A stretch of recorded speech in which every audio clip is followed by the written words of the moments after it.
Let's go ahead and enable MVC in our project.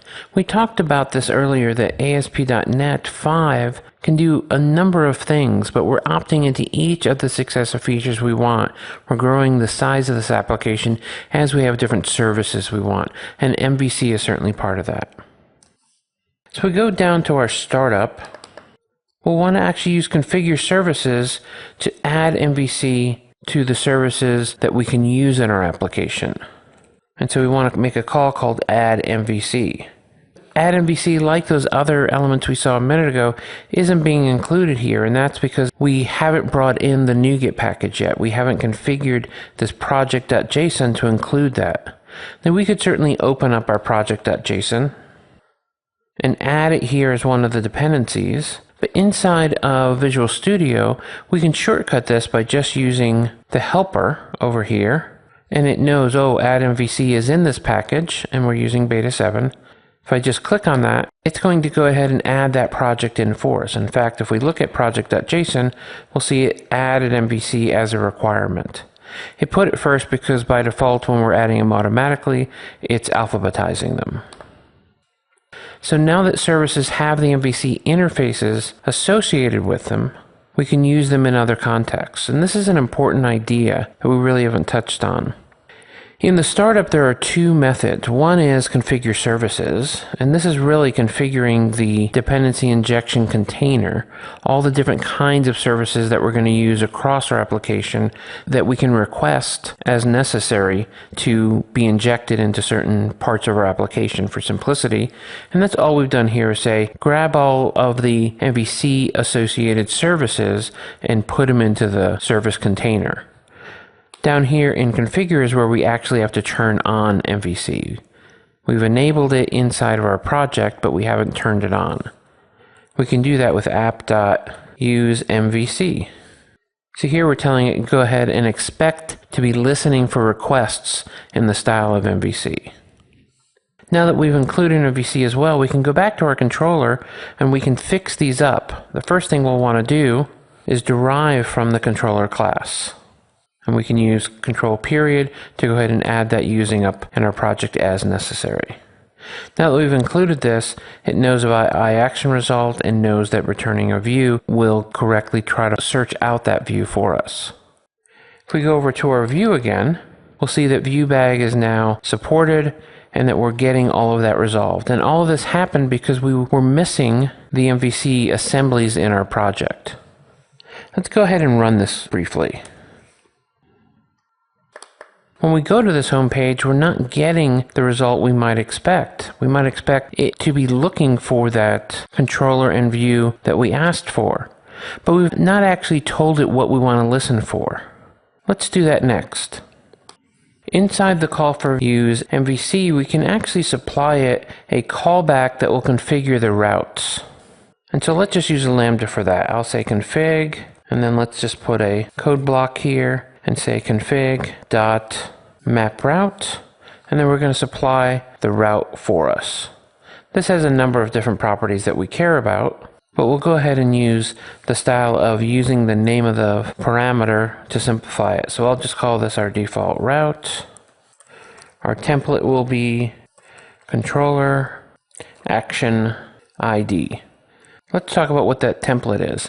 When a request comes in, it's trying to do a pattern match based on all the templates it sees in these mapped routes. A route is some instructions for how to take a URI coming into a request and map it to some code, normally a controller. So here we're saying that the template's going to be the name of the controller, which is going to be app, the name of the action, which will be index, and then an optional ID. And that question mark tells the route definition that the ID is not required. And then we'll set up some defaults as well.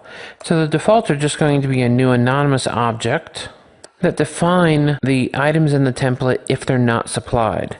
So I'm going to say controller. If one isn't supplied, we're going to assume that we're looking for the app controller. And if an action isn't supplied, I'm going to assume we're looking for the index action. And that's where these are mapped. I don't have to actually specify a default for the ID because we're already telling it that it's optional. And if the ID isn't used, it's not going to be part of that map. So what happens here? If we build this and go over to our browser and we give it the controller name, app, and give it our view name, index, it's actually going to bring us to the HTML that was defined in that view. Now it doesn't look right because our CSS and our JavaScript is missing, but we'll delve into why that is in just a moment. By saying app/index, what we were telling it was match a route I have using those semantics. So right after the root of the server is going to be some name of a controller, some name of an action, and it's going to tell MVC to find a controller with that name, and in our case that's an app controller. Conventionally it's going to be the name of the controller with the word controller after it, just like we created here.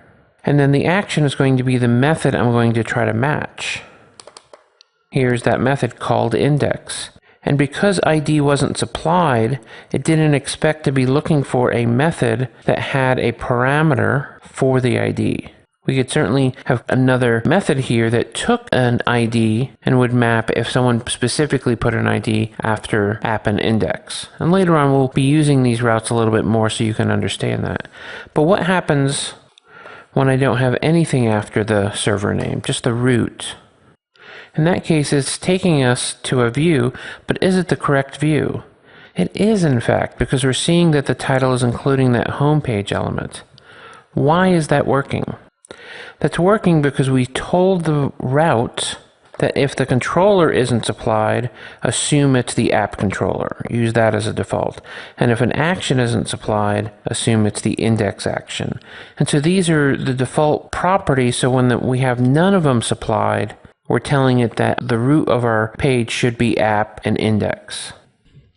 But let's delve into one more particular oddness about this.